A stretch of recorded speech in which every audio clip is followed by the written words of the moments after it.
Hey, Rebel Rouser. I'm Alan Voivod, and this is Star Wars 7 by 7. We're at episode number 1667, two-thirds of the way to our second thousandth situation. Is that 5/6 of the way to episode 2000? Something like that. Anyway, very excited to be closing in on that milestone, which incidentally will happen on Christmas Day of this year. So, yeah, stay tuned. It's coming. And nice to be back here in the studio with you. I like our fireside chat episodes every once in a while, but I gotta say, this still does feel like home base for all intents and purposes. And the thing I want to talk with you about today has to do with something that was, very quietly announced by, by all measures in the last week or so. And it's not something that we had talked about here on the show because you and I have been talking about some other things, as of course I'm sure you realize. But this one I thought was very cool because it involves some cross-pollination of Star Wars media. And actually, there's another bit of cross-pollination that's been announced as well that was greeted with some cynicism, actually. And I kind of want to put paid to that whole business, so we will definitely handle that. But the primary person about whom I'd like to chat with you today is none other than Hera Syndulla. And yes, of course, we brought up her and her dad, Cham Syndulla, yesterday in talking about Ryloth and all the independent systems. And so this isn't exactly related per se. But Hera, of course, is one of the two stars of the very first novel in the newly rebooted Star Wars canon. That would be A New Dawn, the novel by John Jackson Miller that served as sort of a prequel to the Star Wars Rebels TV series.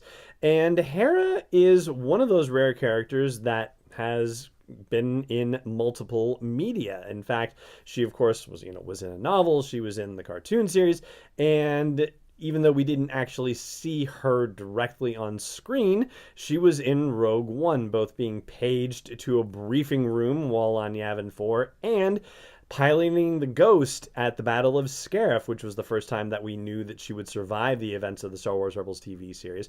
And then, of course, in the web series Forces of Destiny, where we saw her on Endor after the Battle of Endor. And so we knew not only that she survived the events of Rebels, but survived the events all the way through Return of the Jedi as well.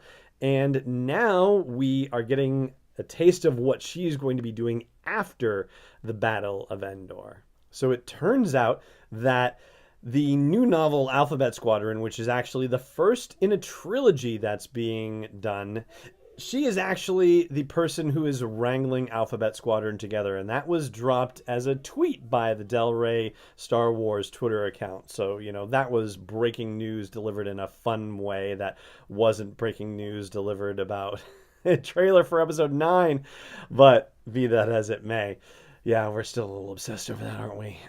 Anyway, so it turns out that Alphabet Squadron is being organized by Hera Syndulla as part of the efforts not just to hunt down remnants of the Empire, but one specific aspect of the Empire, and that is a group of TIE fighter pilots referred to as Shadow Wing that have been tasked to sow some sort of chaos and discord, but we don't know who the puppet masters are in that regard. But we are apparently going to find out a little something about that from a tie-in comic book series. There's going to be a limited edition, or a limited series, I should say, because two things mean different things. A limited series, Star Wars TIE Fighter series, which is going to introduce us to Shadow Wing.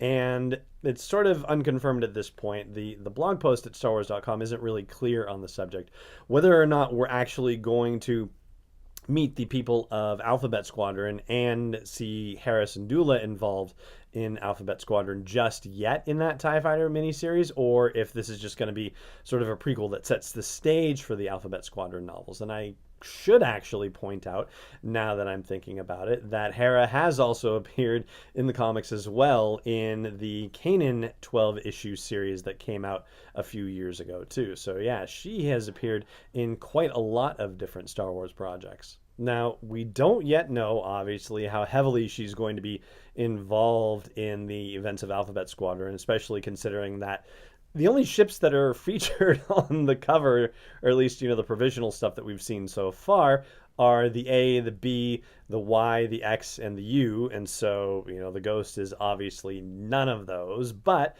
that's okay. Maybe they just haven't depicted it on there yet because they weren't ready to reveal that just yet.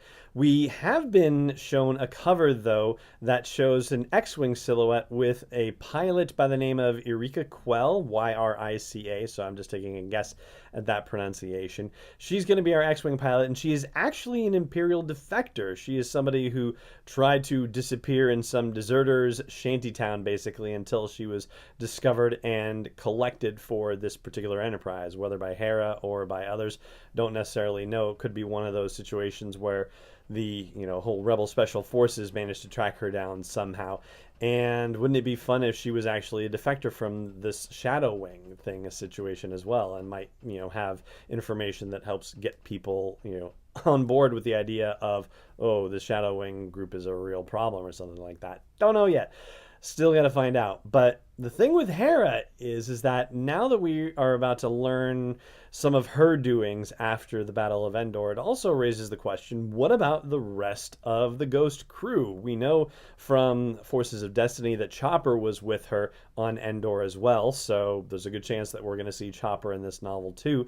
And as far as the rest of the crew, well, we know that Zeb is actually touring the galaxy with the former agent Callus. Now, well, I guess, what would he be? Fulcrum Callus?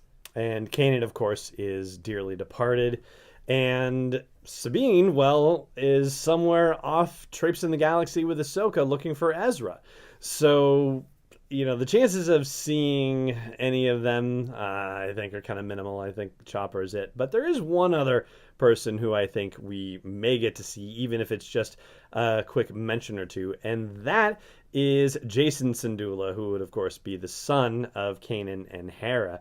And in a similar fashion to how we've had novels occasionally depict baby Ben Solo doing a little thing here or there, or toddler Ben Solo doing something, I have a feeling we will get a little something of Jacen Syndulla as well. I mean, how could we not?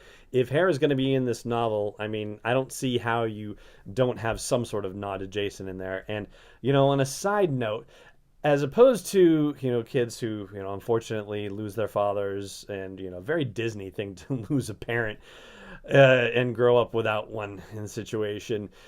This could be a case where, for all we know, if Kanan figures out how to walk the path of immortality, as Yoda likes to put it, then Kanan's going to be able to visit his kid as a Force ghost, which would be pretty cool. So, I don't know. I just kind of like that thought. I think it's a really a neat idea, and I hope that they pursue that. I mean, personally, I think that's one that I like to see visually represented, not just done in a book form. But anyway, so that is the rather big news about Hera Syndulla and her legacy continuing to be revealed in Alphabet Squadron and possibly even in this new TIE Fighter series. And so we're going to get to the point of the other comic limited series that was greeted with, not not the greatest reception. But, before I do that, of course, please do subscribe. You know what I'm going to say. Subscribe to the show if you're not already. Make sure you're getting it delivered to you so you don't even have to think about it. It's just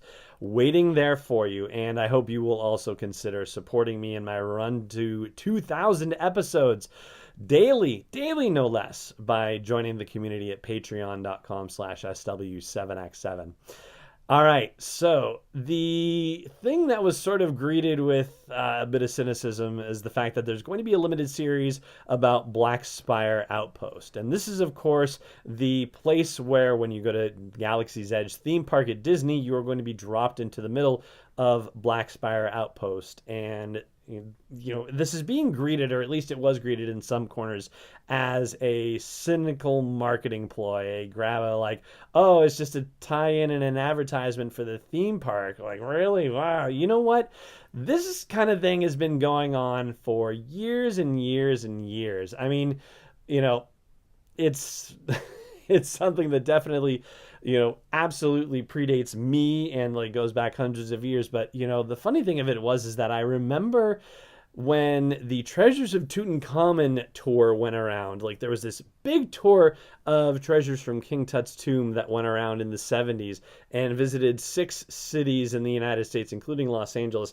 I remember having a Tutankhamun comic book back then, and it was basically tied into the fact that this museum tour was going around. And I never cared about whether it was, some cynical marketing, advertising, money-making ploy or anything like that. As long as they are telling a good story, then who cares? In fact, so much the better that it's tied to something that we're all going to get to experience together, or at least some of us are going to get to experience. I mean, not everybody's going to get to experience this sort of thing. I hope that every Star Wars fan is going to be able to get a chance to go to Galaxy's Edge at some point in their lives, for sure.